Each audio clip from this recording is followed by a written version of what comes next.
Hello, and welcome to another episode of Getting to Know You. This week, I am joined by my friend Michael. Hey, everybody. Hey, and we are playing a game called Terraria, which is probably at least a 10-year-old game. But it is pretty cheap on Steam, compatible with both PC and Mac, which is very helpful. Yes, indeed. And the download is not super huge, so it was easy to get our hands on, so that we could play this game together. Shout out to my Mac people out there. The shout out that I would like to give to your Mac people out there would be to buy a PC, because everything is much more difficult. Absolutely. Oh, I didn't know we had wings. That's we killer. seem to have wings, so we did pick that game mode that we picked, Journey mode or whatever. I think that's why we have this bird on our head that seems to be defending our honor, and the wings. Oh, is that a zombie? That is a zombie. A zombie with a torch. Yes. And so our birds just wiped them out. Yeah. Which is good, because otherwise we would have to fight them ourselves and we would have died already. Do you have a map overlay in the center of your screen? Do I have a map overlay in the center of my screen? Like right on top of my people, I have like a miniature version of the map that has like a little head icon that shows like where you are. I have one at the top right of my screen, but it's really small and I can barely see it. Mine's right in the middle, and I don't know how I did that or how to change it. Can you click on it and like drag it? Can you move it? Not that I have figured out. I must have touched something. Sort of. Oh, something just... Oh, no, that was a zombie. I thought something was beating you up. Oh, wait. I think it's this. Ha! Ha, ha. Oh, crap. There are like 3 buttons on the bottom of mine. Maybe one of those buttons changes if you hit the escape button to go into like the menu or whatever, there's underneath your little hearts, there's like different map versions you can click. Oh, okay. And it shows... I'm just going to turn it off because I don't think I need it. Okay. Alright, I got that figured out. So this is Terraria. As I said, it basically works like super simplistic 2D Minecraft, like 2D side-scroller Minecraft. So we can basically just roam around, harvest materials, build a little house or whatever, dig for some mining, and just kind of... you can. Oh, so yeah, you can mine in this game. Okay. Yes, you definitely can mine. Cut these trees. Oh yeah, look at that. So I'm gonna set some. I'll put some torches on the ground. Oh God! Oh, it's a flying eyeball. Take that, zombie. I don't. I'm not like a super big gamer in the way of like computer games. Mm-hmm. So I don't do a whole lot of this. So if I get really excited over stupid stuff while we're doing this, that's why. Well, it's good. I like the oh jeez, I'm messing stuff up now. I like the idea, like the concept of experiencing something sort of like with fresh eyes. You know, like I haven't played this game in a long time, but I've played this game before. Whoa. That was cool. A falling star. It's the same like experience that I'm having. I've been playing World of Warcraft with one of my friends who's never played the game before. Yeah. And you take for granted the stuff that like I've done a million times because I played World of Warcraft for years and years. He's like experiencing it for the first time, so he's like, "Oh wow, like this, I'm super into this. This is super cool or whatever." And if it was just me on my own, I'd be like, "Oh good, this thing I've done 800 times. Let me just figure out what the quickest way to skip past this is." Yeah, right. Man, I wish it would be daytime. So if you're not a big PC gamer, obviously you do a lot of tabletop gaming and things like that, which we will, I'm sure, talk about in great length. What is your thing if not games in the like the video gaming sense? I mean, tabletop RPGs are the big thing for me. I guess a close second would be music for me. Okay. I played drums and guitar and all kinds of stuff for a long time. Um, so that would probably be my thing. Okay. Um, when World of Warcraft, my gosh, that came out. That was out for a long time, and that that's game's kind of like 15 and years you- old, I think. and that game works like it's like you have to pay for like a subscription, right? Yeah, and you it's like play kind of 15 online. $15 a month type of thing. Gotcha. Yeah, see, Um, that's. I think that's one of the reasons why I never really got into it. I was afraid I would get sucked in, and it would consume my life. yeah. Well, I mean that's fair. There's definitely like people definitely get. I feel really bad because I'm trying to like dig this hole, but Well, I'll help you. these I just, these poor woodland creatures keep like hopping into the path of my pickaxe, and now there's like dismembered bunnies and squirrels over here. Oh, it's a so pity. bad It's a about it. shame. Whoops, sorry about that. Are we? Okay, Able, I don't. can we- I don't it doesn't know. look Is like there we can friendly? hurt. Doesn't look like we It can is. hurt each other. No friendly fire here. Okay. Uh-oh. What was that? Oh. So some kind of a zombie. Yeah. So you are you said you're into drums and guitar. Have you ever like played in a band? Oh yeah. Yes, I've been in several bands over the years. I was in the first band I was ever in was called Vicious Circles when I was in 7th grade. Nice. I played drums, and my buddies Chris Buell played guitar. My buddy Jared Grease, who is a music teacher in Tennessee right now, Oh, wow. played guitar and sang. And my buddy Matt Shawless was the bass guitarist. What and kind of gigs do you have as a seventh grade rock and roll band? Oh man, I remember the days back. We used to have like a lot of school dances at the school that we grew up in, and they had one school dance where they asked us to play for the dance, and that was like the big thing for us. Yeah. Like I remember being like so excited and hyped about it and practicing for weeks. Were you like the coolest seventh graders that was in the entire school because you were like in a band and played at the dance? I feel like we were for that evening, and then the very next day we went back to being kind of our normal selves. Oh, okay. Because I never played. Well, I play I play piano, but like I never played in a band, and like piano is not. I feel like it's not a cool instrument to kids. I feel like older, when you're older and you can like play piano, people find that like they're like into that. Yeah. But I was never I was always like playing piano was always like it was just like one more thing that I was like made me a dork. So I was always curious. I was like, oh man, the kids who play like guitar and stuff and are in bands and things always seem to be super cool, and everybody was like thought they were really hot stuff. So I didn't know if the I mean, that was definitely a big appeal about it, you know. You get to play in these bands, and I think one of the coolest things about after that dance is we actually got to play. They had like a talent search at one of the local malls, and we got to play at the it's called the Monroeville Mall. It's actually kind of like a suburb of Pittsburgh, Pennsylvania, and we actually got to play at that mall. We got to play 3 songs for basically the whole mall crowd that day. Cool. It was pretty fun. I'm gonna die. Oh, I'm safe. I think your bird is saving you. My bird saved me. Yes.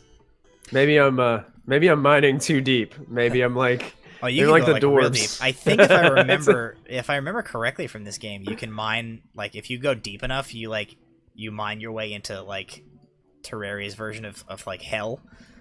Ooh, it's like interesting. you mine into like lava and like demons and monsters and fire and stuff.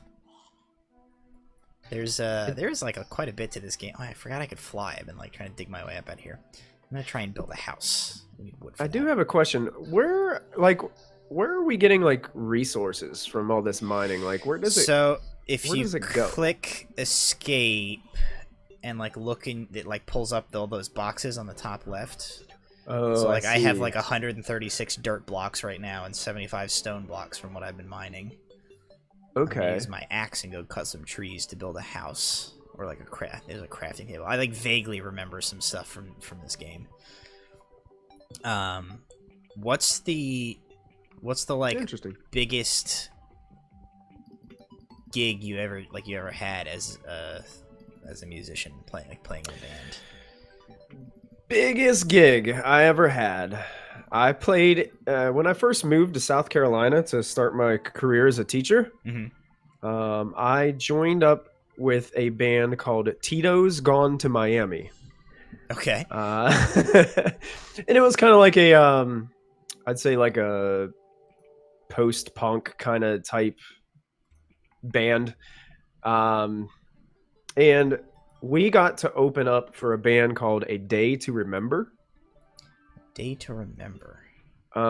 They're pretty well known. They played a couple big concerts and stuff. I was gonna say, I was like, do I know that name, or is it just like sound like a name that I feel like I would know?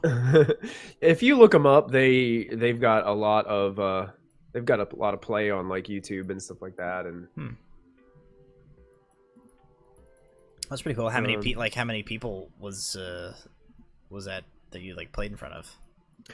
Oh gosh, it was at the North Augusta Community Center here around the area that I'm from. Mm-hmm. And yeah, it was packed. It was definitely the biggest crowd. I couldn't even give you a number, but it was definitely the biggest crowd I've ever played in front of. So, I seem to have misplaced my pickaxe. Well, you live down there now. Can you like can your weapon get destroyed? I don't. Let's see.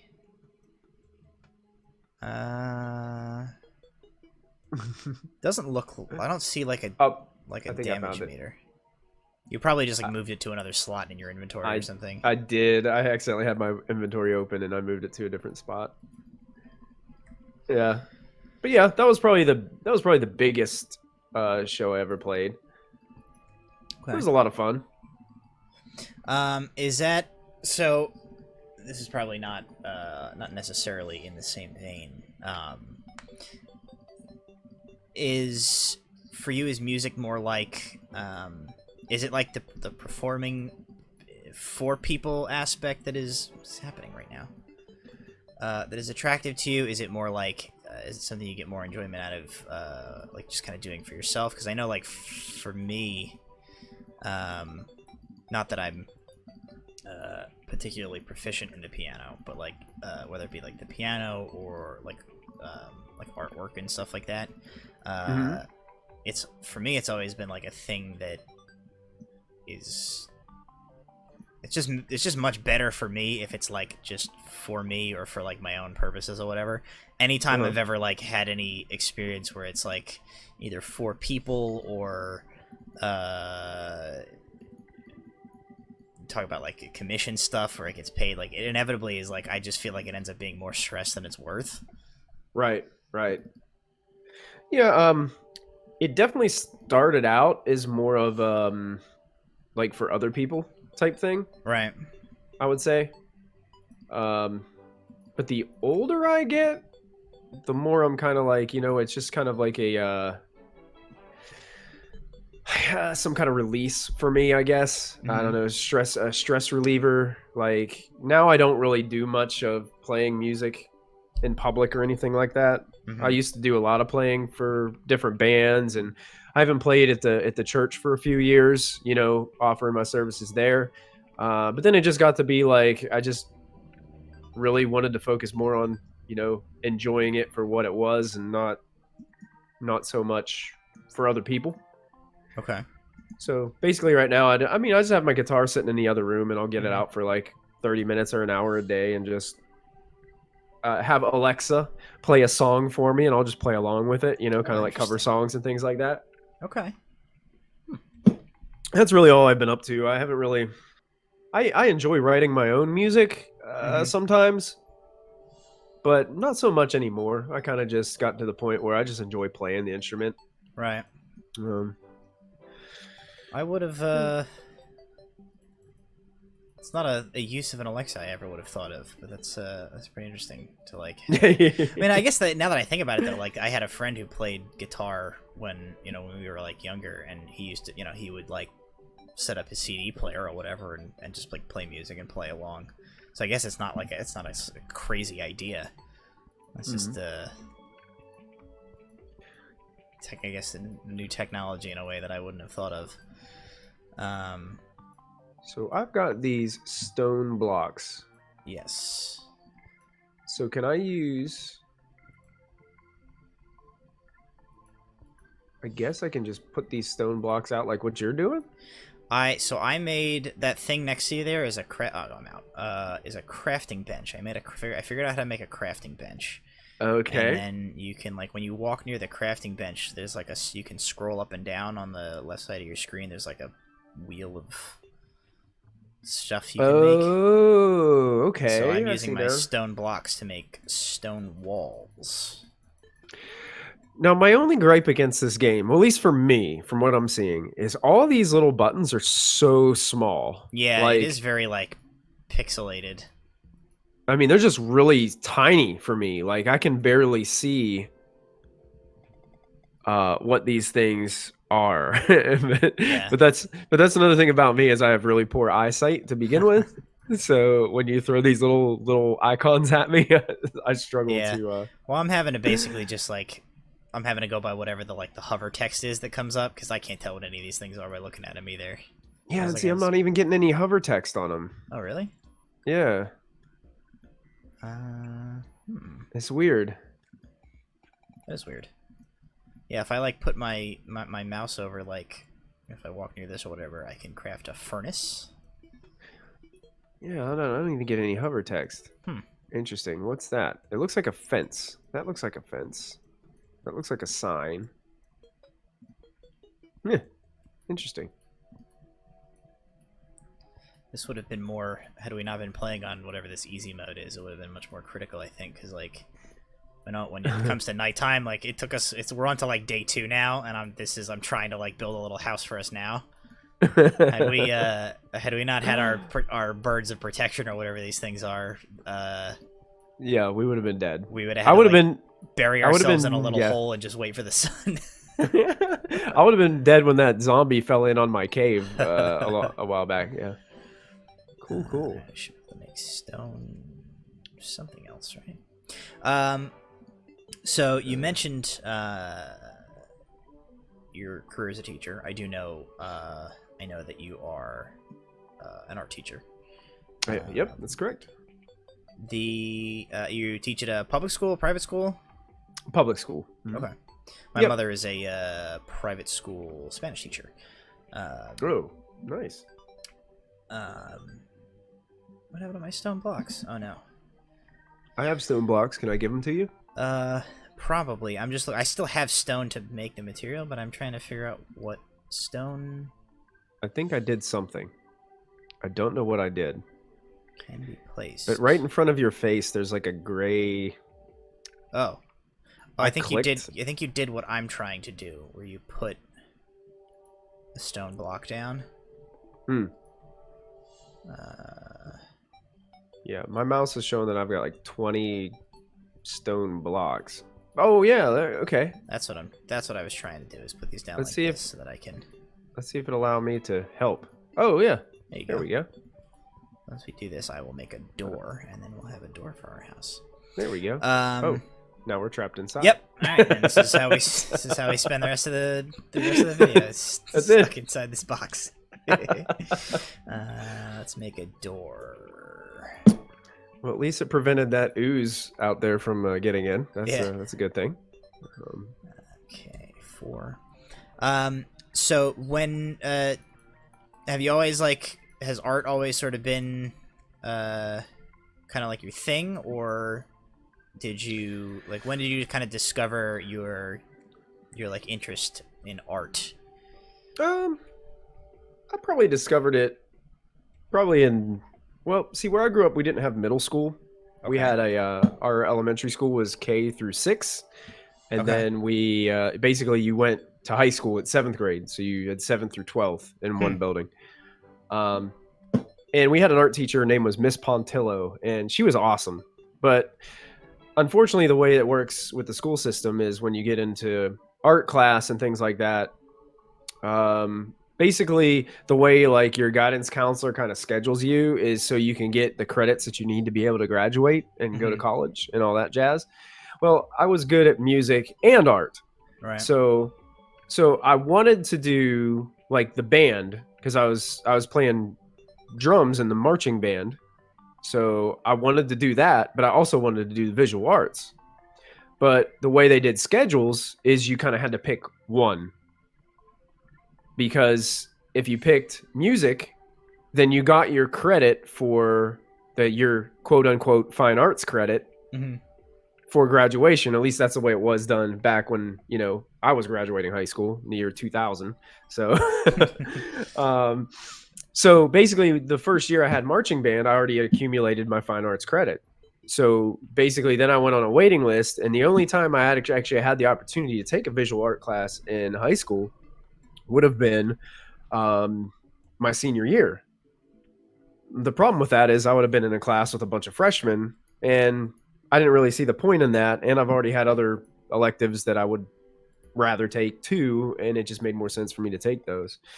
So it came to a point where I just kind of had to make a choice because music and art were the only two things that I was good at.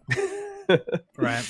And kind of like a little nudging from my father is kind of like, you got to find something to do because you're going to have to go to college and you got to do something because you got to make money and contribute to society.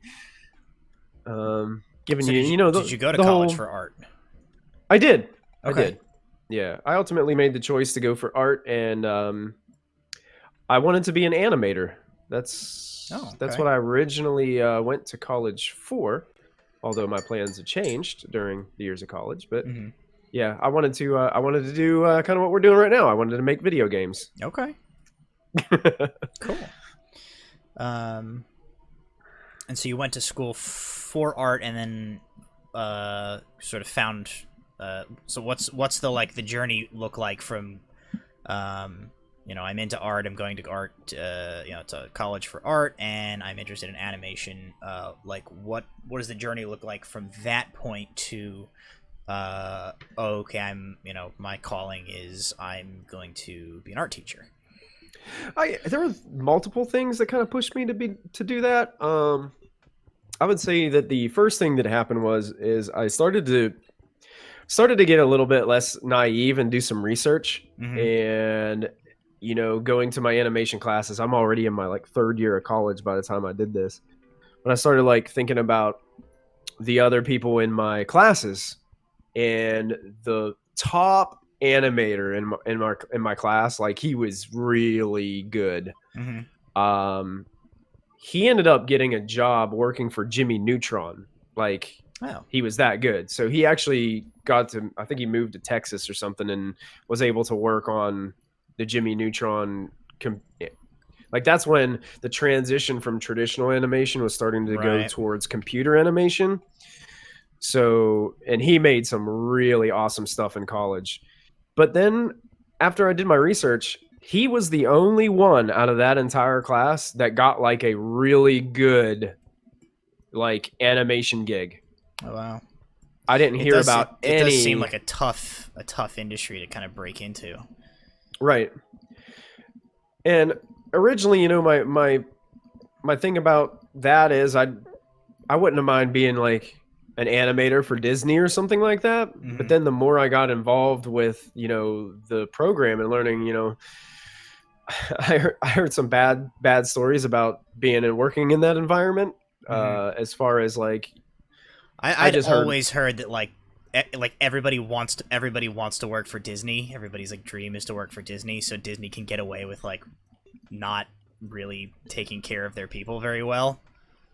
Right. Yeah. Well, what I was hearing was that basically if you sign a contract with Disney, basically what you're doing is you are basically anything that you create while you are on contract with Disney, even if you are not actively on the clock, Right. belongs They to own the Disney. intellectual property of that's Exactly. rough. So even if you have a thought while you're working for Disney, if they can prove that you had that thought while you were working for them, it belongs to them. Wow. So that's basically what I heard. I don't know if it's 100% true. Somebody on the internet will probably tell me if it is or not. That's usually what happens, right? Oh yeah. Uh, but that's what I heard, and that kind of, I don't know, it didn't sit well with me. I was like, if I come up with something, I want it to be my decision. Where it goes and what happens to it, and Yeah. Oh, I'm out of torches. But then I volunteered at a YMCA. They had a position open, and I was like, you know what? I'm gonna do something nice. I want to see what I can do, get some experience. So I volunteered. They were doing like this art and PE class for 4-year-olds. Okay. So basically, a group of 4-year-olds would come to the YMCA. Their parents would basically drop them off, but they would usually just like go into like the workout area, and they would have like an hour to work out while we did like a 30-minute art class and a 30-minute PE class. So I was paired up with a PE student, like just somebody who was going for, I don't know, anything related to, because it was volunteers, so like they were just taking anybody related to those fields. And she would take them for 30 minutes while I had we split the group in half, and like she would have half for 30 minutes and I would have half. Okay. And I just really enjoyed working with the kids. Okay.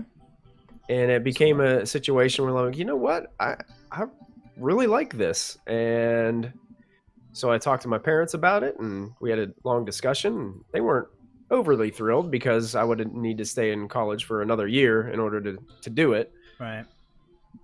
But ultimately, that's what I chose. And I'm surprised you're because one of the things that like I always got from my parents was like, because I obviously I guess not obviously, I did not go into an art profession.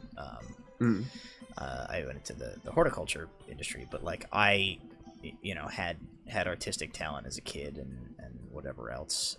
Yeah, I've seen your stuff. It's amazing. Yeah, I mean, I'm largely self-taught. I don't really profess to be like super proficient in anything that would be necessarily like an applicable skill to the like a profession in art, but I always sort of got the not that I wasn't encouraged to like hone my skills and get better and learn and whatever else, but I was never really encouraged towards pursuing it like professionally. I was always sort of given the line of like, keep up your art, hone your skill, hone your craft, whatever, but like make sure you are pursuing something practical. Well, that honestly old though, line. Yeah, my parents were very much so like that. Like, we're okay. They were more whenever I was making the decision when I was going to college on whether I wanted to go to art or music. My parents actually, like when I said an animator is an artist, my dad was kind of like, okay, well that's a job that you can get to be able to support a family, right? So that kind of convinced him in that sense for me to go to art school. And then whenever I had to talk with them about, okay, well, teachers, pretty decent job security, stuff like that. Those were the types of things that were important to my dad and my parents. Right. And I feel your pain on that, because that's the one reason they were pushing me away from music. And it's like, what are you going to be? A professional musician? how are you going to make money doing that? Right. And that was the concern that they had, you know, pursuing music. Mm-hmm.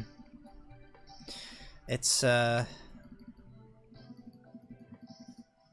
certainly is tough being a creative type in I don't know if it's today's day and age in general, or if it's like particularly in, you know, like in this country. Yeah, I'm curious to know like what it's like in other countries, like in regards to people like us. You Yeah. know, people who tend to be very creative. You always hear about like I always think about places like that have more of a sort of like a social safety net for their citizens. And you know, whenever I hear about like you know, if I'm listening to something where they're talking about, you know, one of these ideas like universal basic income type of thing, where it's like if you know, if sort of the basic living needs of people are met, you know, they're sort of more free to pursue like creative endeavors. They you know, they create more. That, oh man, I found a cave of some sort here. Yeah, you're like way down there, dude. Yeah. So I was, you know, I was always like sort of interested, because that's, you know, especially now where I'm, you know, I work a full-time job. Often, you know, oftentimes, almost all the time, you know, I'm working more than 40 hours a week. Oh yeah. You know, at this kind of normal job, and then and not that I don't like my, you know, not that I don't like my day job, and not that I didn't go into a profession that I, you know, that I have an interest in. I am at least lucky enough to be in, you know, to be in a field where I'm, you know, enjoying what I'm doing. But it's like this stuff that I'm sort of like, you know, my passion project type stuff, which is like creating, you know, art and, you know, videos and stuff, like online stuff. Yeah. Oh boy. You know, that's like stuff I kind of have to do in my free time, but it's, you know, it's as much as a second job, you know, in a lot of ways. Like the amount of time that I put into some of this stuff is like, you know, I might put 50 hours a week, 60 hours a week into my job, and I might put easily as much as that into, you know, other stuff. And I'm sure you're, you know, you're similarly, like, you know, putting hours and hours and hours, especially as somebody who, unlike me, doesn't waste a bunch of time playing video games. You know, you're probably putting hours and hours into your well, I think your passion projects and your endeavors and stuff during a given week. I think too, people don't understand like how in depth the creative process can be.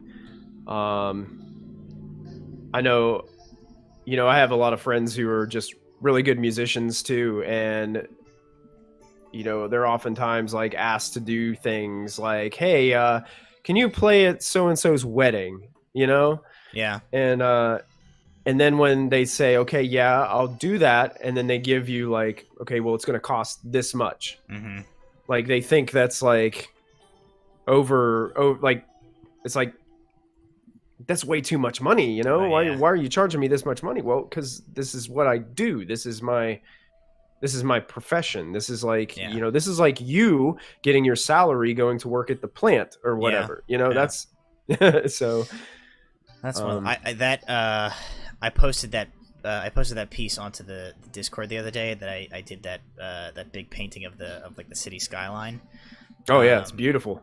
I did that for I had a friend of sort of a friend of a friend. I had my wife asked me when this friend of hers got married.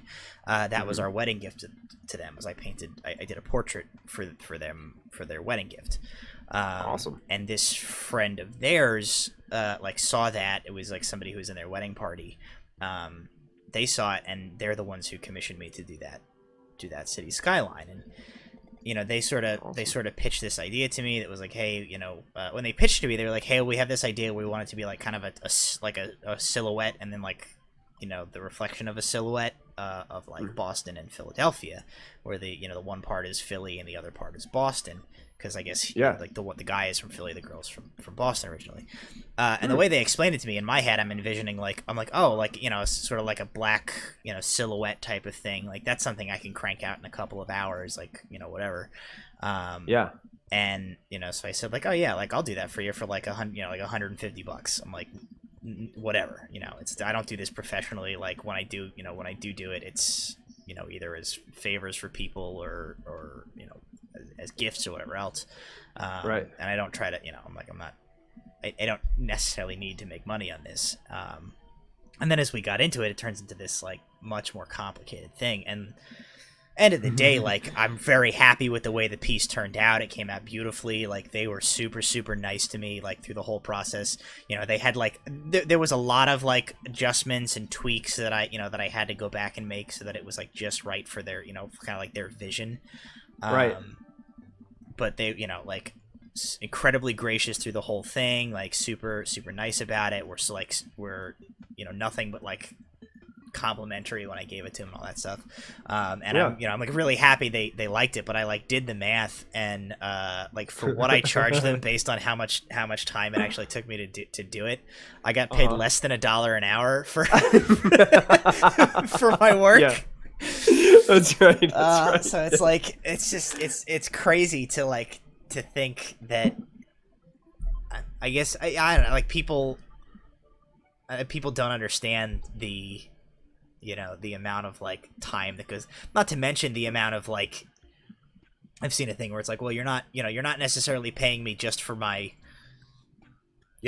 time. You're paying me for the time that I've put into like honing this craft. So if your friend says like, well, for me to come play at your wedding, it's this much. And people are like, what? It's that much just to, play guitar or whatever. It's like, well, I've spent thousands and thousands of hours practicing this craft. Right. Yep. It's crazy. It's a weird world for creative types. I like on the rare occasions that I've like commissioned art, I try to be like super conscientious of like, don't be difficult, like pay them what their time is worth. Like I commissioned our mutual friend Para to do some portraits for my D&D group. Absolutely, yeah. And they like quoted. They turned out fantastic. They're great, right? Too. And like They're Para quoted me a price, and I was like, "How about I pay you?" I forget what it was, but it was like the price that Para quoted me was like too low, and I knew it was too low. So I was like, "How about I pay you this much instead?" Right. It's like I know the pain of like the amount of work and energy that goes into making like one of these things, and like. I feel like I'm super in tune with the fact that you should pay somebody appropriately for that. Do you do besides your art teaching stuff? What kind of like are you doing projects? Sort of your own stuff. Are you doing stuff on the side? Do you ever like do any commission work or anything like that yourself? Or you're pretty much just kind of doing the teaching thing? For the most part, I pretty much do the teaching thing. I think the issue with me in regards to art is by the end of my day as a teacher, and when I come home and get out of my art teacher clothes and stuff like that, it's kind of like I want to do something else. Mm-hmm. So I don't do a lot of art for myself. I do. From time to time, I'll do like paintings, and what ends up happening to them is I give them to my mom for Christmas. Right.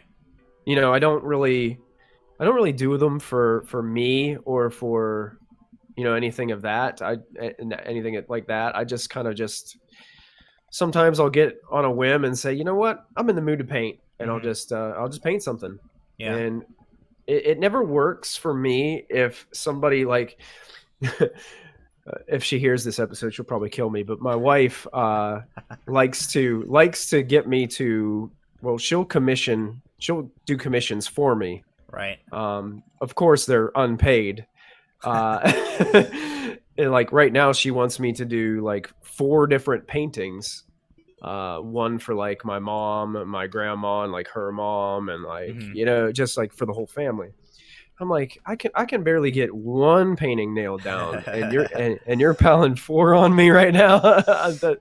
See, That's I. and it's I'm in the still same haven't boat. started those Yeah. because No, my wife does the same exact thing. Which in a way, I like to remind myself. I'm like, it's it's a compliment. It means yeah. she thinks she thinks highly of your talent. Mhm. Because that's like, for me, it's sort of the same thing where like I would never. I have like an Etsy shop set up. I've done one commission through this Etsy for somebody who commissioned me to make a custom wedding invitation for her wedding. Oh, okay. And it was the whole thing was so stressful. I was like never again. I can't. My heart can't take it. It's like it came out good, and as far as the feedback that I got, she was very happy with it, and I'm glad for that. But it's like this, this imposter syndrome of like I'm not good enough. This is this person's wedding invitation. If I like if I'm not good enough and I don't do a good enough job, it's like their wedding invitation sucks and it's my fault. So it's just that's why I say like the whole that's why I've never been able to like pursue it professionally, in any other sense than just like the occasional like commission, and it's largely things that like my wife is like, oh, my mom's friend or something wants to do this, and I told him you could maybe do a painting for them. Yeah, and sometimes it can be hard to do commissions in general because perhaps your interpretation of what they described or what they wanted might not be exactly what they had in mind too. Yeah. So that gets to be difficult too whenever you get into situations where maybe you weren't the right artist for the Yeah. client and it just doesn't work out. So Yeah. I mean, it inevitably is, because it's one of those things that I found with every commission I've ever done. I think I always, when it's done, I tell myself like, all right, I need to start setting like the rules ahead of time of like, we're gonna have a review process in the beginning where you like tell me what you want, and then I'm gonna show you like a sketch for you to approve. Yeah. True. And then, like, if we go any further than that, if you change it afterwards, you have to pay me more. Because, like, inevitably, I end up redoing things, like, over and over again. Because it's, like, it's not quite perfect. And, I want it to be, the thing that is exactly what the customer is envisioning and everything else. And then I end up doing way more work than, like, what I've been paid for. You're right. Yeah, I think there comes a time where you just have to say, to quote Bob Ross, we'll call it done. Yeah. You just gotta get to that point where you're just like, there's 50 other things I could do to this, but yeah. So to shift gears a little on you here, sure. One of the so there's like, this will be the fourth one of these I've recorded, and with all of the people I've recorded so far, and with all of the people, so when I decided I was going to start doing this, I made a list. Like, my initial list was about 15 people long of just like friends and acquaintances and things like that I wanted to sit down with. And for every person, there was like, just besides the general idea of like, I want to sort of broaden myself via becoming like just a better sort of more in tune, friend to the people that I'm friends with. There was like one specific thing with one or two specific things with everybody that I was like, this is why I want to have this conversation with this person. Sure. And for you, boy, what I wanted to know right from no pressure. I have that feeling in my stomach of nervous anticipation. The thing that I wanted to talk with you about, because it's like sort of the thing that I find super intriguing, is proficiency bonus. So sure. That is for anybody listening to this on Unstoppable Pigeon, my sort of YouTube channel, or however they might come across this, if somebody is not familiar with Michael, which I probably, now that I'm thinking about it, we're probably like 40 minutes into this recording, and we didn't really like super duper preface like how we know each other and stuff. So I guess we'll do that now. Better late than never. It's so all good. You started the I guess YouTube channel, Twitch channel, gaming sort of community for Proficiency Bonus, and one of my longtime home game D&D players sort of connected us to do a stream a show on that channel. Absolutely. So that's sort of how we know each other. And the thing that I really wanted to like pick your brain about, and just because I'm interested in it, was I want to talk about both sort of what leads you to start building that, and then specifically talk about something that I've always heard you say that is the thing that I think is really like special to Proficiency Bonus, and comes from you, is that it never really struck me, and I've never really heard you talk about the channel or the different sort of community that we've built there as sort of like a means to financial gain, or making money, or making like internet fame or notoriety, or like building some big huge YouTube following or anything like that, which is sort of the standard, seems to be the standard motivation behind a lot of these types of a lot of the reason people get into these types of things. Absolutely. So for you, you've always said it was more of a sort of a building, kind of an idea of building a community, building a place to kind of encourage people like into the gaming space, and all of these reasons that I always thought were very cool and were like kind of unique. So I want to like pick your brain about that a little bit. Talk about like what motivated you to start Proficiency Bonus, what has motivated you to like continue it for as long as you have, and all that kind of stuff. Yeah. I guess it kind of started with me just desiring that, I guess, that intimacy that you get around a table with your friends playing tabletop RPGs. When I was in high school, my buddy who was the bass player in that band that I was telling you about, we used to make our own role playing games. We'd write all the rules, and they basically influenced from his older brother. His older brother had a bunch of like RPG books at his house, and we would just look through them. Like he had Warhammer and all kinds of, like, he had the old original like Marvel RPG game where you create your own superhero. He had basically every RPG. So we like look through the books and like, you know what, these we were kind of young back then, so like this is way too complicated for us. Right. So we just invent our own, and it was a blast. Like we had a ton of fun, but it was only ever us two. Like we were the only two guys that really got into it and just played. Then kind of college came around, and are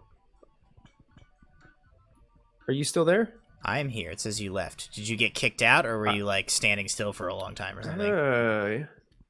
Yeah, I lost connection. No, I was mining and I lost connection. I apologize. So I gotta cancel. Let me see if I can rejoin. Okay.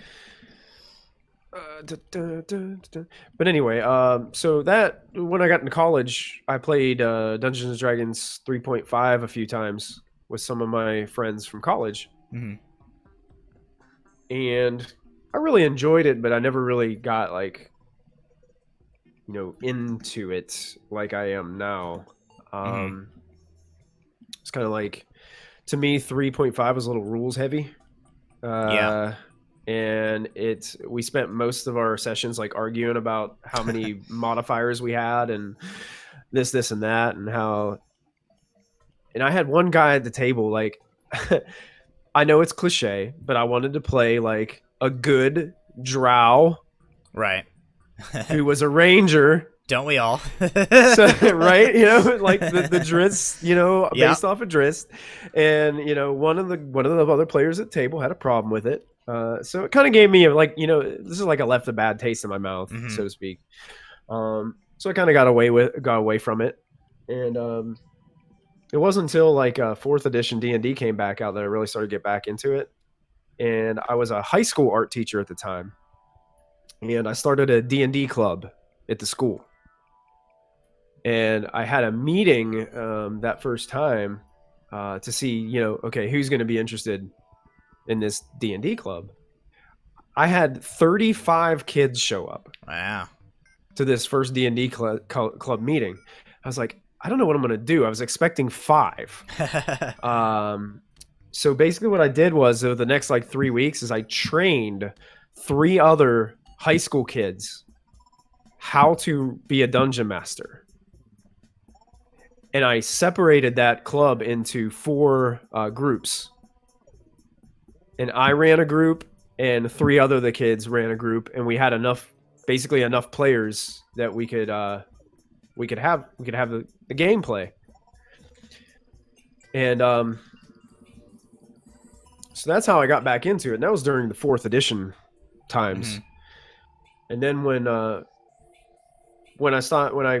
left that high school and we didn't have that group anymore, I turned to Roll20, looking for a place to play.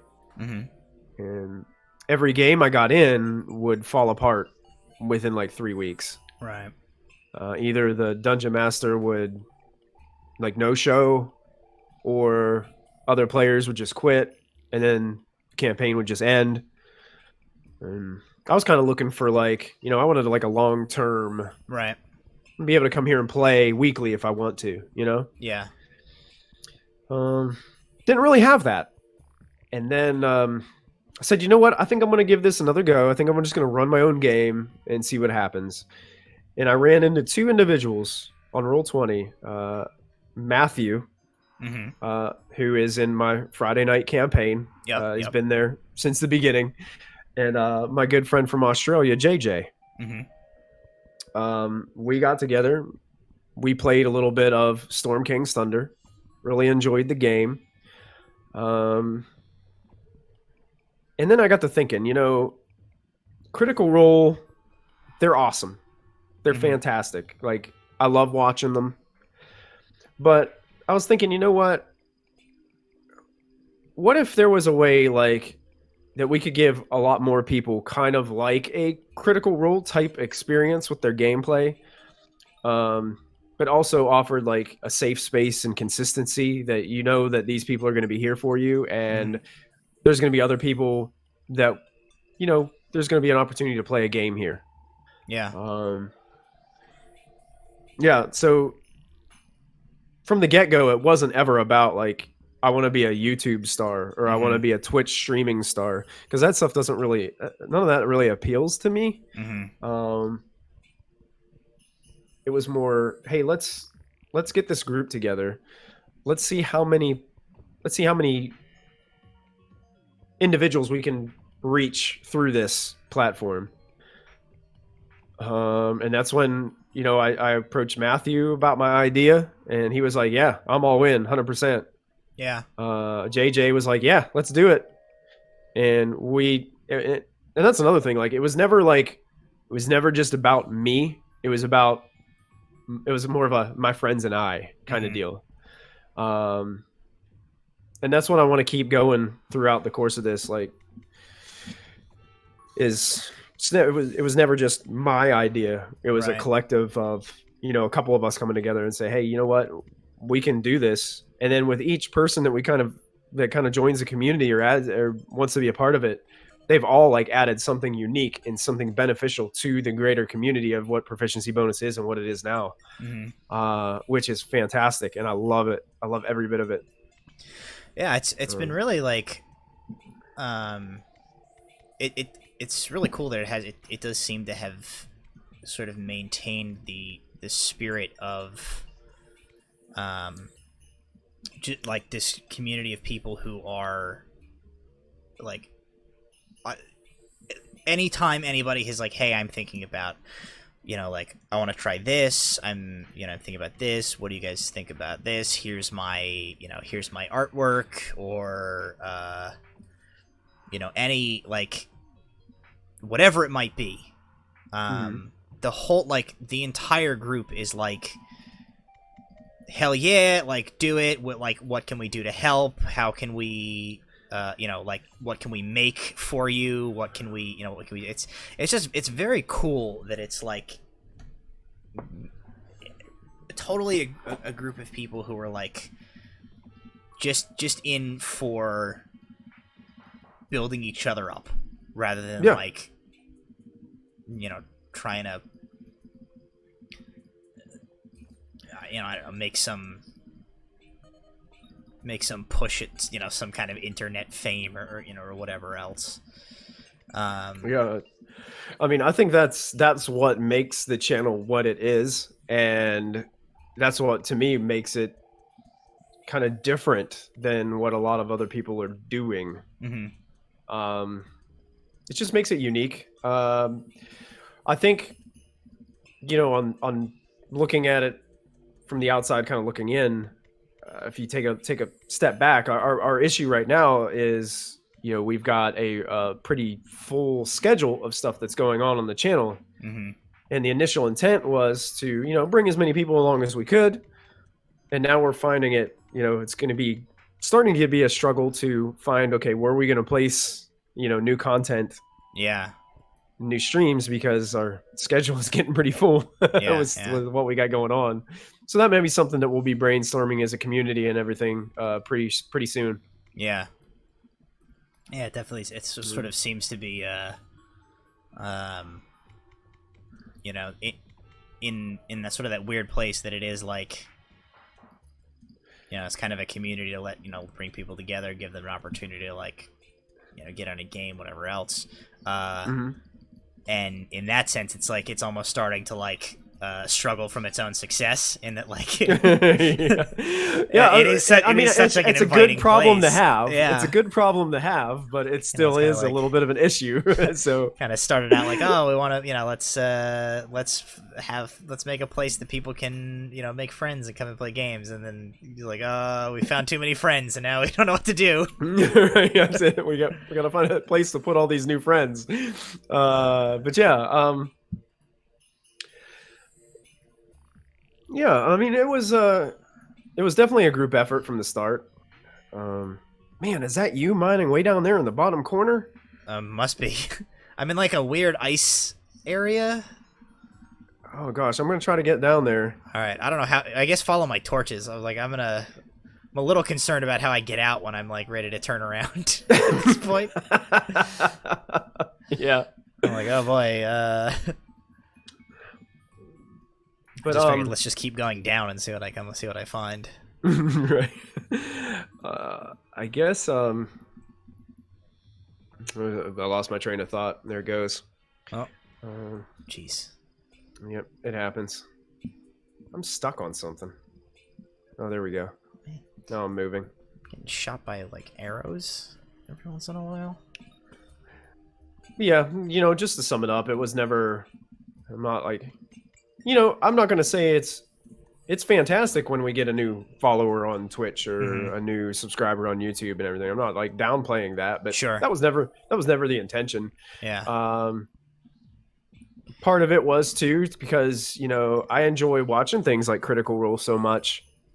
And I was like, you know what? I think, there's probably people out there that are really good at this type of thing too. I mean, why not give them an opportunity to do the same thing, Yeah. So if anybody if I could go back in time, that's the one thing I would do differently is maybe do like be a part of like the plays that were put on in high school, or be a part of like drama club and things of that nature. Yeah. I wish I would have been able to do some of those types of things. like a lot of our players and friends on the channel do or have done in the past. Yeah.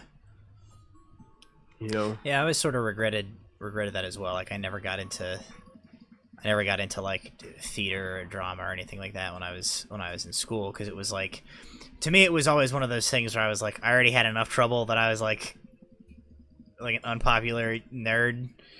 Yeah, I was like, I don't need to bring more heat down on my head by like also being into like theater, and then as right. I get into this is the same reason I didn't get into D&D until I was in my like late 20s.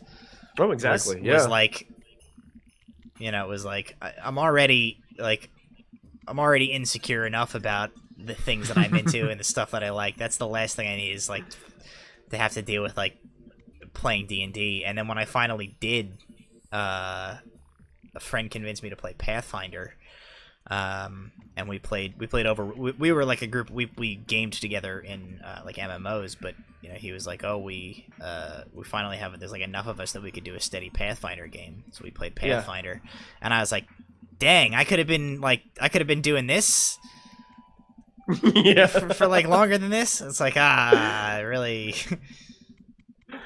Right, yeah. Shot myself in the foot on that one. I had the same issues. We only had. I grew up in a really small town, so it was kind of like everybody knew each other, and it's kind of like, if it's definitely a lot of like people jerking you around if you were into certain things. So yeah, doing the same, like if I would have been involved with like theater or anything like that, I would have just, kind of done the same thing I'm doing in this game right now, is digging my hole a little bit deeper. Because I was never, hip or popular or one of those people. Yeah. It's kind of like the quiet kid that sat in the back, just stay out of my business kind of deal. It is so interesting to get like the perspective of it, like as I get older.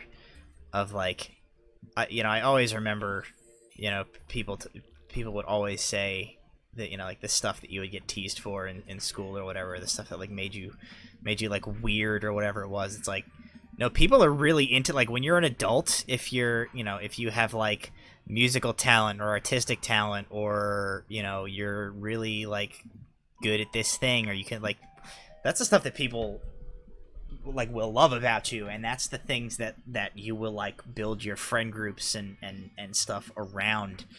And it's like, as a kid you never believe him, where it's like, because all is like, oh no, I'm into video games and dorky stuff and whatever else, and everybody thinks I'm like this weird nerd because of it, and you don't ever believe the adults when they tell you like, no, like that's gonna be like your jam, that's gonna make you super, like, you're gonna feel super cool someday in the future because of this, like, this thing that you're into. And you're like, yeah, right. And then you find that it's like, oh, it's kind of true. Yeah, you believe the 12 or 13-year-old that calls you names, pulls your underwear over your head, and then tosses your head in the toilet, stuff like that. Yeah, that's who you believe when you're that age.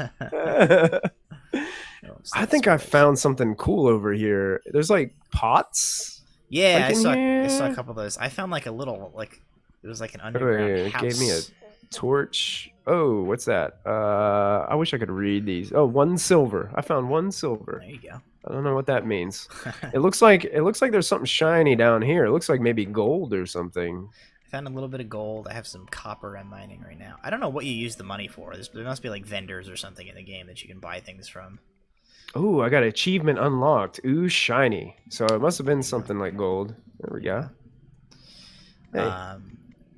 One of the things I like about like the proficiency bonus channel, and to kind of go back into that vein of like, it was never about the YouTube fame or whatever, anything like that.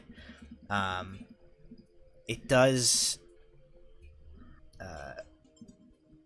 it does keep me grounded. As I'm not, I always have to tell myself, I'm the type of person, I have to remind myself of this lest I forget that, like, the reason that I got into this was to the reason I got into D&D in the first place is because I enjoy it and I enjoy storytelling and like the creative effort and everything like that. And absolutely. The reason I got into like recording and streaming it, and now doing these these videos and like the kind of the podcast stuff I'm doing and some of the other things, was always like, do it because it's something I enjoy, and like it doesn't have to be for anybody else. It can be like it can be a thing that is for me and for my friends, and it's just, I think it's just a nature of the way that everything is so driven by feedback nowadays, where it's like how many likes or how many hearts or how many whatevers. I was just saying to my wife the other day, I had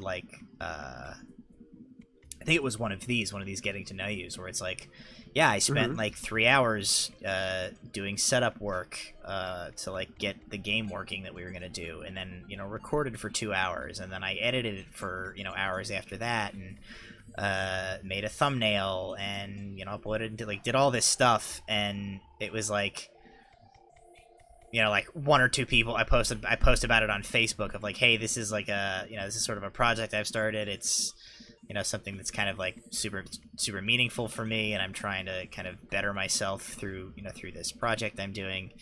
And I get like three people will like it or whatever. And then within like 10 minutes of that, my wife posts a picture of our dog licking an ice cream cone that I took. And she gets like 30, it's like 30 some odd likes, and everybody's commenting on it. I'm like, cool. Yeah, that sounds about right. It's times like that I have to remember the proficiency bonus adage of like, that's not why we do this. We do this because it's like enjoyable, and it's about like the friends that we share it with. So that's one of the things I've always appreciated about like the kind of the Probo experience is it helps keep the lizard part of my brain that just wants like validation and praise in check. Yeah. Well, I'm like, we were just having this conversation last night. Like, I'm terrible at I don't know if you feel this way, but I have a hard time with people complimenting me. Mm-hmm. I'm just not the type of person that if you compliment me, I'm gonna find something, like I'm gonna put my deflector up. Yeah. And I'm going to deflect that compliment to something else or someone else. And like I was talking to Christy last night. She like complimented me on something. I was like, well, it's because of this. And she's just like, she got really close to the mic. She's like, accept the compliment. And I'm like, I can't do it.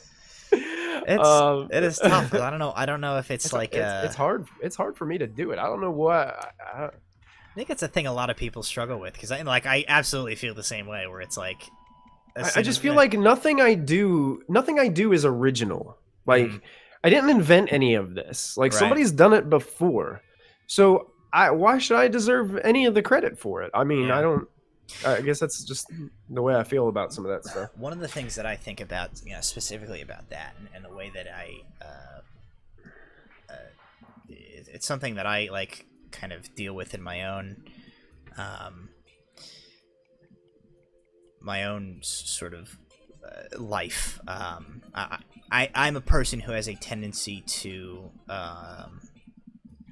have a lot of like anxiety about especially when it comes to like my like social relationships and friendships and stuff, and really worrying about whether like I am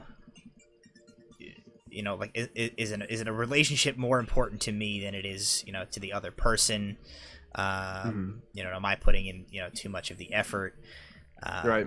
And it kind of swings back like a little bit with like D&D and stuff, where it's like you kind of said like the reason that you sort of started proficiency bonus in the kind of in the first place is like you wanted this thing for yourself. You wanted a gaming group. You wanted, a sort of a long-term thing. And it kind of becomes a thing where it's like, if you want it, you end up having to be the one to make it a reality and to make it happen. Right. And I think that's true with a lot of almost anything, and that's where it comes back to is my inventory full? Oh crap, it is. I guess I better start heading back to the top. Wow, gosh, you must be killing it, because mine's not even half full. A lot of junk. Now I lost my train of thought. It's sort of that's where it kind of comes back to some of the some of the anxieties I have with friendships, where I'm like, am I putting in too much of this effort? But it always comes down to when you think about it, the sort of everybody is kind of doing their own thing, dealing with their own stuff, and you talk about you create a D&D group, right? And you expect 5 kids and 30 some odd people show up. It just goes to show you that it's everybody wants wants their friendships to be important and meaningful, and everybody wants that that gaming group and that sense of community and that place to belong.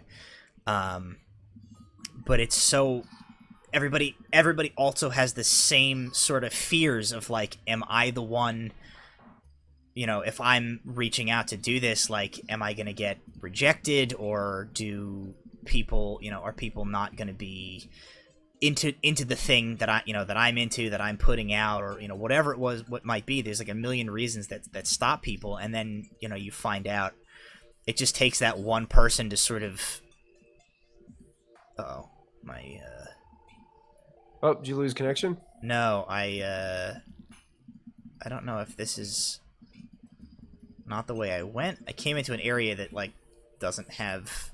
Music changed for a minute there for me. I don't know if you it sounded like you got into a boss fight or something like that. I'm in somewhere. There's a weird creepy... I have no idea where I'm going. I'm just digging. I'm trying to get back to the surface, but I don't I'm definitely not. I'm in a place now that is not where I was before. So I've definitely gone off the path. But yeah, I mean, what I was saying is that's sort of the thing. You say oh, I'm not doing anything that nobody's done before or anything like that, and it's certainly that's true in the sense that yeah, of course, none of us... Oh, Jesus. None of us are the first person to come up with the idea of, starting a D&D podcast or any of these other things. But it's that's not the thing that is, I guess, important. Mm-hmm. True. The thing that's the sort of the achievement or the thing to celebrate, or at least in my opinion, is somebody has to be the one to have the either the you want to call it the courage or the just the motivation to... I think you just spawn back at our little house if you die. I just accidentally hit the bottom of an underground lake. Oh, that's fun. I didn't mean to cut you off there. I did escape. Oh, good. I'm starting to see grass again, so I think I might be close to the surface. My gosh, you must be way down there. No, I am. All right, I'm back. I'm back at the surface. I don't know how I got down here. I'm gonna head back up too. I don't know where I am in comparison to our... I guess too, another thing, when it comes to finding a group or finding a game to be a part of, and finding a group of people, or just finding friends in general, it can be scary because you got to put yourself out there. I think one of the things that you got to remember too is no matter where you are, no matter who you're around, you're never going to, I don't think, not everyone is going to always see eye to eye. Mm-hmm. Not everyone's going to agree. And especially when you get larger groups together, we've got, with proficiency bonus now as it's growing, we got I think 60 plus people in the Discord. Mm-hmm. That are all in games or associated with somebody in games. you gotta kind of like find your niche, find your people. It takes a little bit of exploring. There may be one game that you're a part of or a group that you're a part of that you don't necessarily like click with one individual or two or three. But the one thing I do like about proficiency bonus is there's a lot of people that you can really kind of have conversation with and get to know. And that's to me, that's what tabletop RPGs are all about. Like getting around the table, conversing with people, getting to know people. Yeah. On a different level. And video games are great and all, but most of the time you're just either playing by yourself or you're playing on like a giant like world where you've got some 10-year-old like cussing you out, telling you you're trash at the game. That was one of the reasons why this was the better pick than one of the original games we were discussing, because that was absolutely going to be a 2-hour recording of us getting trash talked, getting smack talked on by children and people in like Russia. That's right. But yeah, I mean, it can be hard to find a group, and that's one thing that I've noticed that a lot of people struggle with is they have trouble finding a game or finding a group.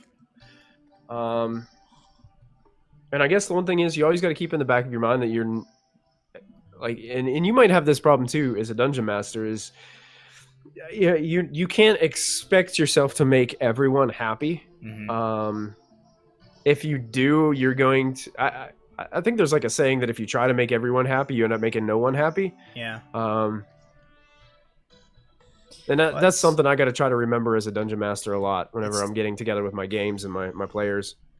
I think it's my sort of one of my biggest struggles. After sort of having to remind myself because sometimes I'm sort of the I'm kind of the forever DM among my my various groups. And that's sort of, and I know you're sort of the same way, and that's kind of the natural product of being the person who is like, it comes back to like somebody has to be the one who's going to kind of be the focal point around which a group is going to sort of orbit. Yeah. Somebody has to blaze the trail, right? And it's that type of thing where it's like everybody wants to have their D&D group or their gaming group or their group or whatever, but it's like somebody has to be the one who's going to be like, all right, let's go, let's do this thing. And within the D&D circle, it seems like that's the person who ends up like inevitably they're the DM. They fall into the DM role because somebody's got to be like, all right, I will put in the work here. But it's tough because then you feel like a sense of like responsibility almost to these people, because it's like, well, if I'm not gonna keep putting in the work to do this and keep making this happen and create a game and a story and an environment that is going to be like fun for all of these people and is like working for everybody, then you feel like you're like letting them down somehow. Yeah, true. And I mean, there's definitely been times where I've gotten to a place where I've had to sit down with some of my players or vent to maybe part of my group or whatever, where I've been like, I don't know if I can continue doing this. Right. It's because if you get so caught up in trying to like make everybody else, all your other players and everybody else happy, and especially if you have an instance where maybe somebody's not meshing with the rest of the group for one reason or other. Right. Yeah. It's so easy to get to this place where you're just like, the reason that you started doing it in the first place, like now you're not enjoying yourself. Right. True. Yeah. If it ceases to be fun, something has to change. Yeah. Because why on earth would you play a game that you're not gonna enjoy? Like if I play a game that I'm not enjoying, I just stop playing it. Yeah. So the same thing goes with RPGs as well. Yeah, I've been lucky in my gaming groups that, like, number one, I try to be pretty pretty open with my with my groups. I make a habit of like I do try to check in on not a super regular basis, but every once in a while I try to have the conversation where like the players, we all sit down and be like, okay, how's the game going? Like, how's everybody doing? Am I, is there anything that you would like, me to do differently? And I've been playing my Out of the Abyss, my home game campaign for it's going to be 3 years coming up now. Wow. And I've had conversations where I've said like, hey, let's check in. How's everybody liking the game? Is like, what would you like, differently? And I've had players tell me like, hey, we want you to make the fights harder.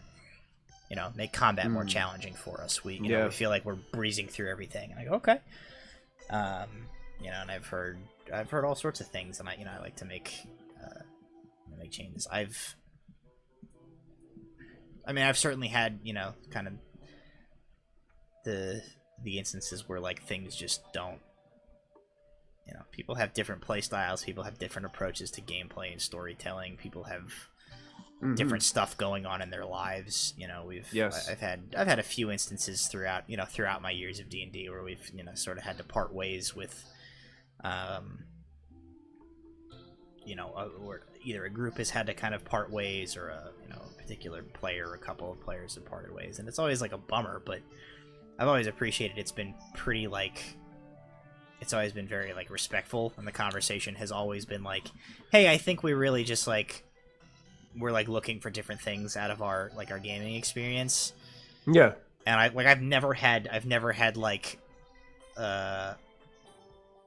I've never had a group blow up where it's it's ended in like you play D&D like crap and you suck, and I'm gonna go play a game the right way and you can continue to be garbage over here, whatever kind of nonsense that that's always. And they tip the chair over from the table as they walk out, storm out of the room. I've never had like a blow up like that. I've had times where I had players have disagreements at the table that was definitely more than a like in-game type. And most of it is just kind of a little bit of a, it was relatively new game to them. And, it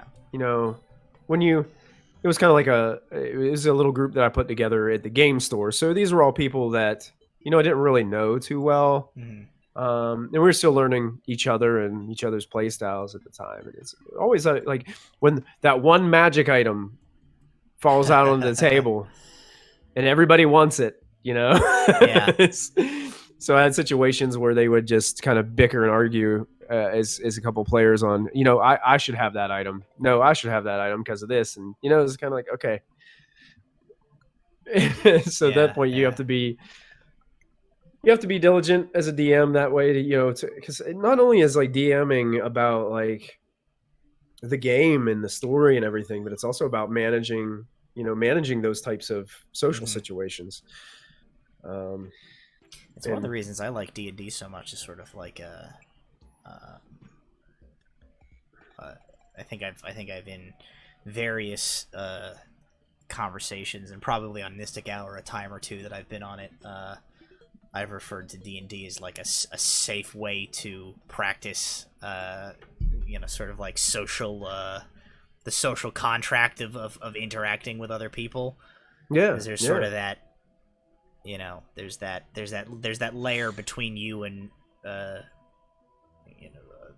conflict going on, and reality of the characters in the game and everything else.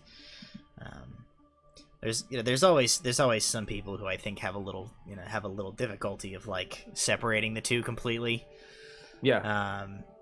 That's where you kind of get into a lot of problems of like, a character is acting a certain way or doing something, and somebody's definitely not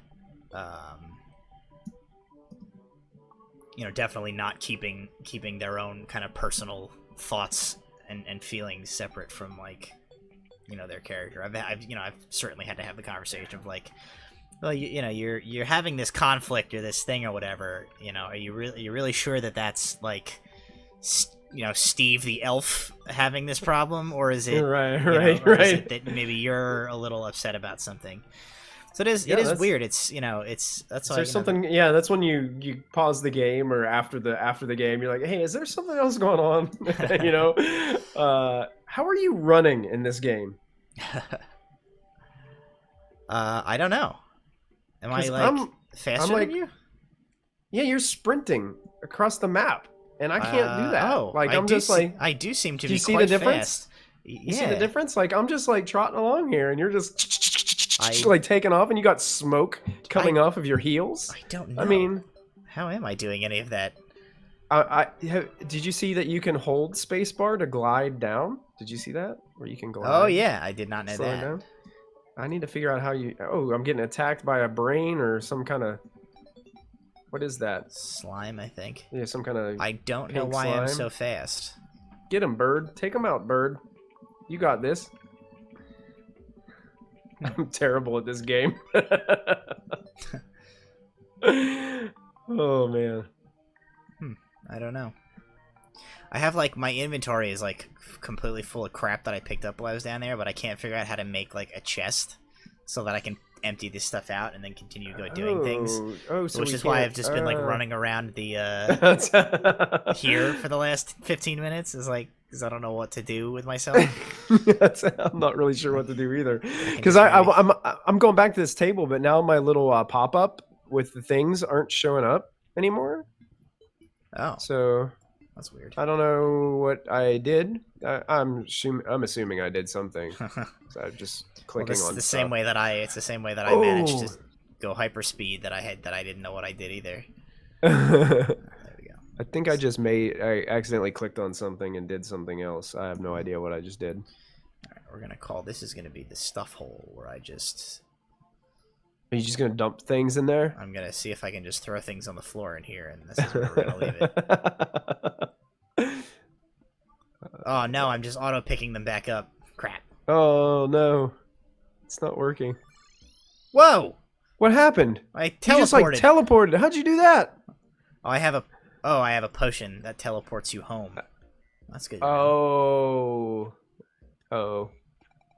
Did you use it so it's gone now? I have a second one, but I did waste one of them teleporting That's it. 1 foot to my door. Life crystal increases maximum life by 20. Okay, how do I use that?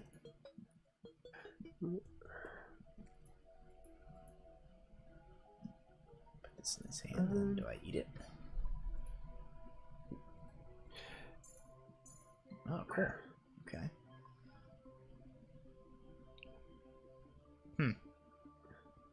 Oh, what'd you? Oh.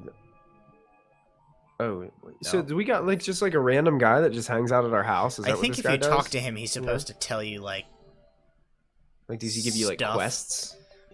I think he's like the tutorial guy. Oh, gotcha. I think he tells you Okay. like, "Oh, hey, you Let me go talk to him and see if I can actually like read what he. Oh, I'm accidentally stabbing him. uh-oh." I'm not really sure how to talk to him. Oh boy. This is why I don't do too many video games. Oh crap. How do I feel like I should be able to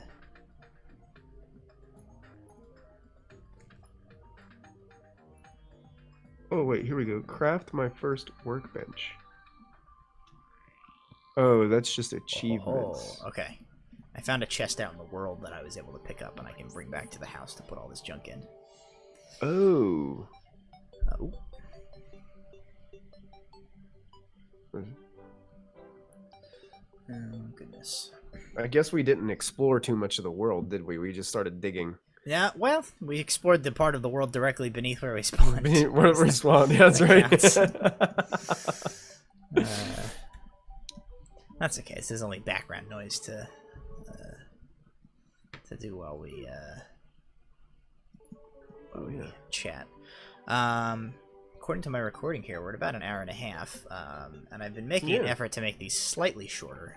So do you have any last thoughts? Any stuff that I didn't ask that you feel is critical information that a person should know if they're to really know the real you? I don't. I'm pretty simple. I think so, at least.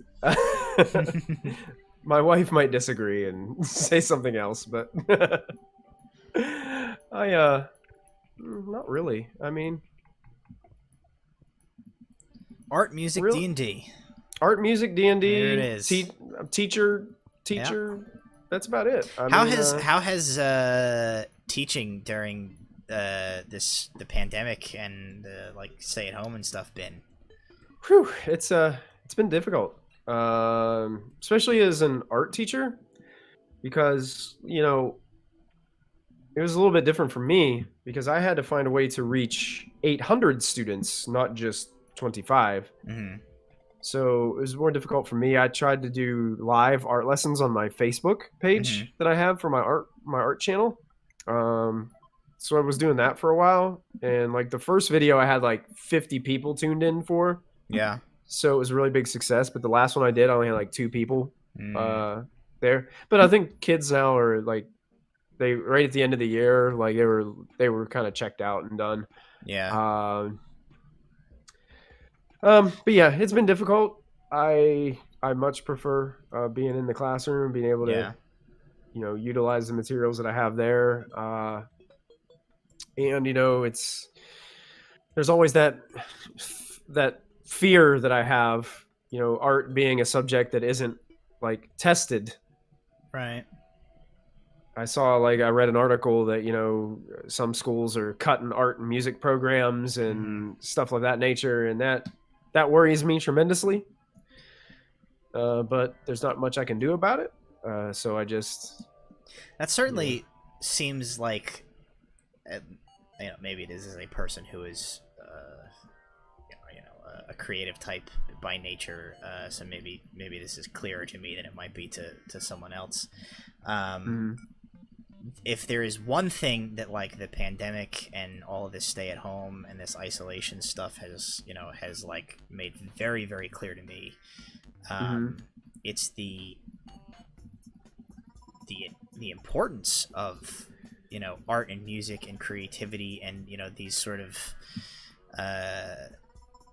these types of endeavors. I mean, that's this right here that we're sitting down and doing this recording, this thing that I'm doing, like, this is a direct response to being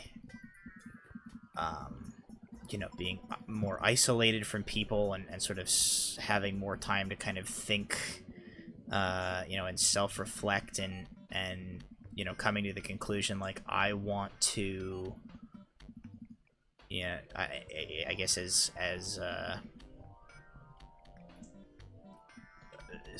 what is it? Distance makes the heart grow fonder, they say. Once you sort of are forced to have something taken away in that sort of interaction with people and stuff, you really realize how much you took for granted, which is the thing that inspired me to kind of start doing this. And devote energy and time into this project to get to know people that maybe I just would have never done that before. And that goes hand in hand with like these art and music and whatever creative thing that like somebody might be into seems so important for like just your sort of like mental emotional well-being.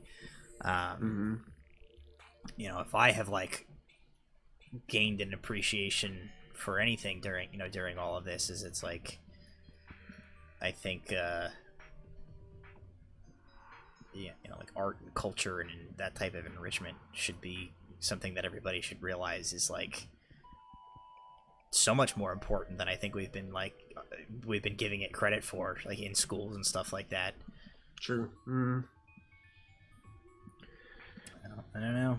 Yeah, I don't know either. I do have a feeling like I've been I've been kind of harboring this for a while, but I know that the traditional education model that's kind of like set where we're at kind of like right now Hmm. is you send your kids to school for the day. They come home at, 2:30, 3:30, what have you. And then you do it again the next day. And while your kids are at school, you're doing what you need to do, going to work, what have you, whatever you know, that's like Yeah. the traditional school, at least from where I grew up. That's what we did. We went to school, our parents went to work, we all came home in the evening, Yeah. we woke up the next day, we did it again. I have a feeling somewhere probably closer in the near future than people want to realize is, I mean, a lot of education is going to be, it's going to change. Hmm. It's not going to be the traditional, hey, I go to work, you kids go to school. I don't think it's going to be that way years down the road. Yeah. I think, if you want to learn something now, I mean, if what do I do whenever I want to learn something new? I go online and I Hmm. go on YouTube and I find what it is that I want to learn and I learn it Yeah. online. Yeah. And I have a feeling like at some point in time, we're going to, I don't know if it's going to happen abruptly, like all at once, or if Hmm. it's going to be a gradual kind of thing. Who knows? Maybe this pandemic will like be the start of this transition from what we consider our traditional face-to-face instruction to something more digital Yeah. using our technology. I don't know. It it does seem like um the sort of the standard model of education at this point. I mean, like the real like cynical way to look at it is like, oh, it's um,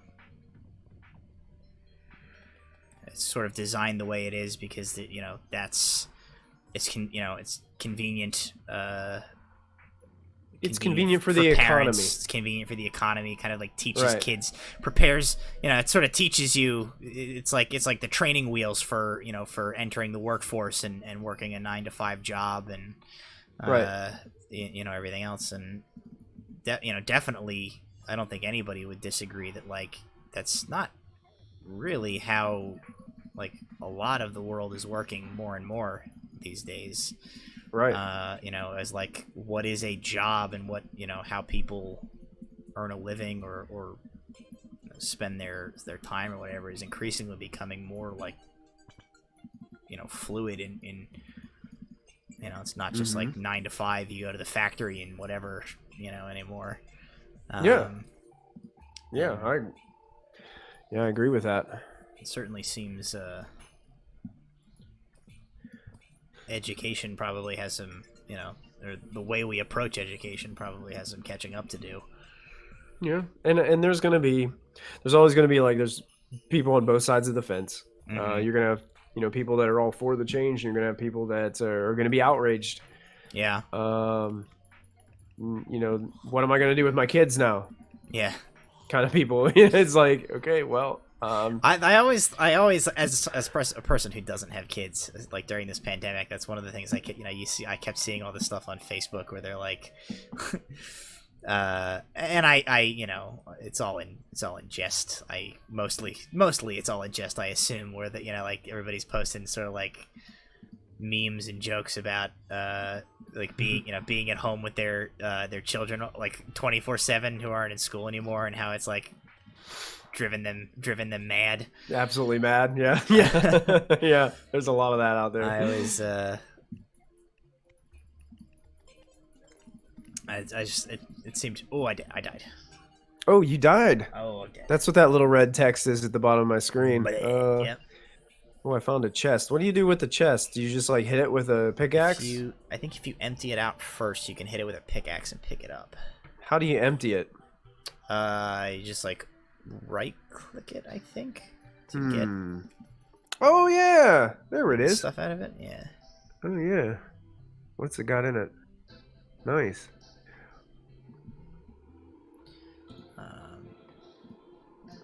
No, no. How is because you have two, Three kids. Yeah. Yeah. How has that been? Are you posting those wine drunk at noon mom memes or whatever on Facebook? Let's say I don't drink wine, I drink whiskey. 'Cause sometimes you need something stronger, you know. No, it hasn't been too bad. I mean, my oldest son is at the age where he just wants to sit around and play video games all day. Yeah. So he'll put his headphones on and get on a game, and basically you won't talk to him, hear from him, or he won't speak to you for the entire day. My daughter she's just everywhere. She's 8. Actually, no, I think she's turned 9. Gosh, my goodness, I'm getting old. And my youngest, who's only 4, he's energetic. He's out and about. He likes he's got his older brother taught him how to play Minecraft. Okay. So that's all he wants to do right now is play Minecraft. But I don't want to be one of those parents that just puts like a video game in front of their kids. Yeah. So I try to we're trying to limit the time that he spends, playing some of those things because we want him to do other things like go outside and play and discover and explore and things like that. But he's gotten to a point now where he just doesn't go to bed too well at night, which is kind of like our struggle because he doesn't want anybody other than my wife to put him to bed. So he's kind of gotten this like really clinginess to her. And so she's the one that has to basically spend 2 hours, every night putting him to bed because she'll lay him down at 10 and he'll just be sitting there like kicking his feet, mumbling, not going to sleep. So that's a struggle of being a parent, Yeah. Every kid has their own quirks and, does their own thing. So just like anything else, learning them as well. Yeah. Alrighty. Well, I think on that note, I will not keep you from those kids any longer. As I've hogged your time for about an hour and 45 minutes here. We it was awesome. It was a good time. Some dungeons. We chatted about some things, and as always, I come away from the experience feeling like a much improved person. I feel like I know you better too. It's great to just sit around and have a conversation. So it is good. It's good. Really I enjoy it, and if I haven't said it personally, I'm sure you've heard it at some points. I'm very grateful for the sort of the fact that you decided to be the person who takes the wheel a little bit and says I'm going to be the one who's going to make this happen and have kicked off this thing that is now sort of a home online for as you're saying 60 some odd people at this point. So I think that's really cool, and it's I know you say you have trouble taking the compliment, but yeah. So I'll just say thank you. You say thank you. That way I don't have to. I won't have to shield it to something else, right? I would definitely definitely keep that in your mind that you're sort of you being the one that said I'm gonna take the first step because I want to get a gaming group together, that's sort of the thing that 60 other people and however many people watch the stuff that we create sort of kind of owes to you in that regard. So I think the audience can give a golf clap as they listen to this in your honor. And if ever you get the strange feeling in the future that someone somewhere is giving you a slight a slight round of applause, you'll know it's from this. That golf clap in the ear, you know, Yeah. in the inner ear. Yeah, that's it. That's it. Well, thanks for having me on, Matt. I really enjoyed this. I really did. Well. It was a lot I I can't say I'm going to come back and play Terraria anymore, but I'm terrible at this game.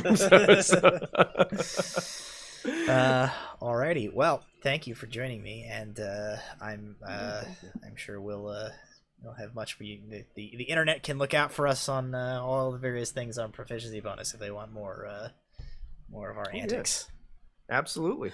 Alrighty. Well, thank you guys for listening. If you've been sticking with us at this point, and please be sure to check out the other episodes of Getting to Know You, any of the other content that we've got here on Unstoppable Pigeon. Also head over to Proficiency Bonus, check them out on YouTube and on Twitch to watch all sorts of content that they create over there, D&D related, sort of kind of pop culture and nerd related as well, and who knows what else by the time somebody might listen to this in the future. But thank you for joining us, and please join us again next time for another episode of Getting to Know You. Let me end the video before this bat kills me in Terraria. Bye.